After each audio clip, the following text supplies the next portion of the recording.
este tutorial vamos a estudiar el primer y segundo caso de factoreo, llamados factor común y factor común en grupos. Este último basado en el primer caso factor común, así que vamos a tratar ambos casos.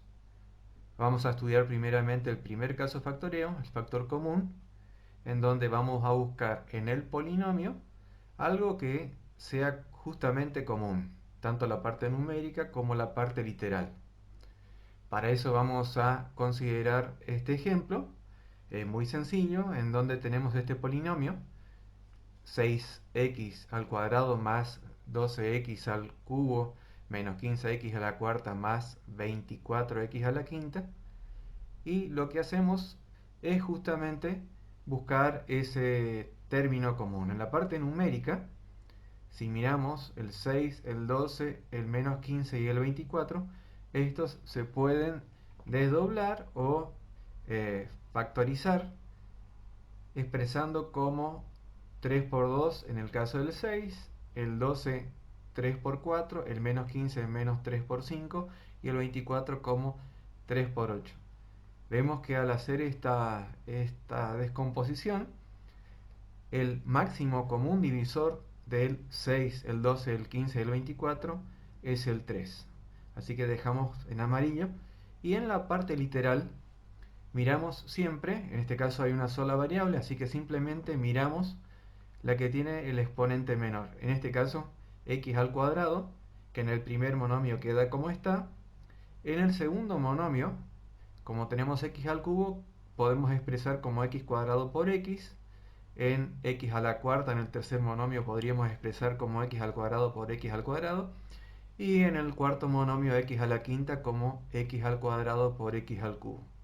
Así que vemos que en cada uno de los monomios aparece el 3 y x al cuadrado como el factor común, de manera que podemos hacer una asociación entre la parte numérica y la parte literal y vemos que 3x cuadrado aparece como factor común en todos los monomios. Eso significa que toda esta expresión la podemos reducir a esta última, en donde 3x es el factor común y queda multiplicada a un polinomio que expresamos entre paréntesis, que en este caso va a ser 2 más 4x menos 5x cuadrado más 8x al cubo. Si hacemos la distributiva entre el factor común y cada uno de los términos del polinomio, obtendríamos el polinomio original. Vamos a considerar otro ejemplo. Ahora vemos que aparecen tres, tres letras o tres variables y hacemos lo mismo que en el caso anterior. En la parte numérica vamos otra vez a buscar el máximo común divisor tanto del 10, el 15 como del menos 45 y vemos que otra vez acá se puede expresar cada uno como producto de, en este caso, 5 por 2, 5 por 3 para el caso del 15 y menos 5 por 9 para el 45. Tenemos que mirar qué ocurre con la parte literal. En la parte literal tenemos la A, la B y en el tercer monomio aparece la C. Pero la C solamente aparece en el tercero, por lo tanto, miramos solamente la A y la B.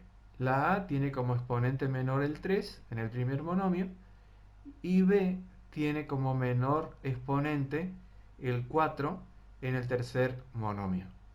Por lo tanto, podemos hacer ese trabajo previo y descomponemos, desdoblamos el 10 como producto del 5 por 2, en el caso del 15 5 por 3 y del 45 como menos 5 por 9. En el caso de la parte literal, a al cubo queda como está, b que es a la séptima queda como b a la cuarta por b al cubo, c no aparece porque no es común en los tres monomios. En el segundo monomio va a aparecer a al cubo por a al cuadrado por b a la cuarta por b. Y en el último monomio, a la séptima se desdobla en a al cubo por a la cuarta. B a la cuarta queda como está y C sí aparece en este monomio. Otra vez podemos juntar, asociar la parte numérica y la parte literal que vendría a ser nuestro factor común, en este caso 5a al cubo por b a la cuarta. En el primer monomio queda multiplicado por 2b al cubo, en el segundo 3a cuadrado de b y en el tercero menos 9 por a la cuarta por c. Otra vez, siguiendo el mismo camino que en el ejemplo anterior, vamos a dejar como factor común entonces 5 al cubo por b a la cuarta y esta multiplicado por este trinomio en blanco, que en este caso va a ser 2b al cubo más 3a cuadrado b menos 9a cuadrado por c. Y otra vez, si haríamos la distributiva, el producto del factor común por cada uno de los términos, obtendríamos el polinomio original. Ahora vamos a estudiar el segundo caso factoreo llamado factor común en grupos. Este caso factoreo se basa en el primer caso de factoreo, solamente que en este caso vamos a trabajar en grupos. Es importante que en este polinomio el número sea un compuesto de términos.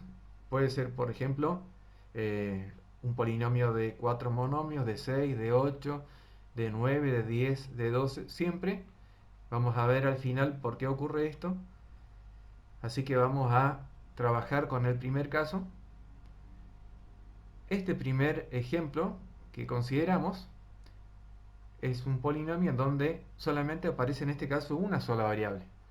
12x al cubo más 18x al cuadrado más 10x más 15. Vemos que la parte literal sobre todo no aparece en todos los monomios. Y la parte numérica, en este caso, tiene una correspondencia de tal manera que podríamos subdividir todo este polinomio en grupos. En este caso vemos que son 4, por lo tanto podríamos dividir en dos grupos de 2. Entonces, podríamos tener más de un camino para llegar a una misma solución, pero si miramos en este caso podríamos dejar el primer grupo, el primero y segundo monomio, y el segundo grupo, el tercero y el cuarto. De tal manera que si miramos, siempre tendría que haber una relación para poder factorizar por este camino. Si miramos acá el primer grupo, el 12 otra vez se desdobla en 6 por 2 y el 18 en 6 por 3. Así que el 6 le va apareciendo como un factor común y x al cuadrado sería la parte literal. Entonces hacemos lo mismo en el segundo grupo y nos quedaría el 5 como factor común y no tenemos parte literal común. Pero si hacemos un paso más y hacemos la asociación de la parte numérica con la parte literal, nos quedaría en el primer grupo como factor común 6x cuadrado y en el segundo el 5. Y en blanco vemos que aparece algo idéntico. En el primer grupo, al sacar el factor común, nos queda multiplicado por 2x más 3 y en el segundo también queda multiplicado por 2x más 3. Eso significa que ahora el factor común es un grupo de monomios, en este caso un binomio. Así que lo único que hacemos, considerando el camino que seguimos en el primer caso de factoreo, 2x más 3 me quedaría como factor común, multiplicado en este caso por 6x cuadrado más 5. Y lo que vemos acá justamente, un binomio por otro binomio, al hacer toda la distributiva nos quedarían los 4 monomios. Así que en este caso vemos que todo esto surge de hacer toda la distributiva, el polinomio original que tendría 4 monomios. Vamos ahora a otro ejemplo, en donde en este caso aparecen 6 monomios. Si tendríamos 5 monomios, no podríamos subdividir en grupos, porque el 5 es un número primo. Así que en este caso, como tenemos 6 monomios, podríamos expresar como producto de un trinomio por un binomio o un binomio por un trinomio. Siempre tenemos que buscar alguna característica que haga la subdivisión posible en grupos. En este caso, si miramos, si juntamos de de a 3 monomios, veríamos que en el primer grupo y el segundo grupo, los primeros 3 y los otros 3, son similares, pero aparece el menos 5x y en el segundo más 15a que podríamos intercambiar, de manera que ahora me queda el primer grupo todos positivos y el segundo grupo todos negativos. Muchas veces esto es prueba y error. Así que vamos a considerar en el primer grupo de todos los términos positivos un factor común y en el segundo también, de tal manera que veamos un grupo que sea justamente ahora factor común. Si miramos con detenimiento, el factor común del primer grupo es 3a, como nos queda en este caso un trinomio como factor común, 3ax más 5 más 2b, idéntico al del segundo grupo, donde sacamos factor común menos x. Podríamos tomar eso como factor común y nos quedaría otra vez, en este caso, un trinomio por un binomio. El trinomio, en este caso, sería nuestro factor común multiplicado por un binomio que va a estar compuesto por los factores comunes de cada uno de los grupos. Y con esto terminamos viendo que un trinomio por un binomio, 3 por 2, 6 monomios, sería la cantidad de monomios del polinomio original. Espero que este video, este tutorial, haya sido útil y que puedan seguir practicando con todos los ejercicios similares a estos ejemplos. Nos vemos en la próxima.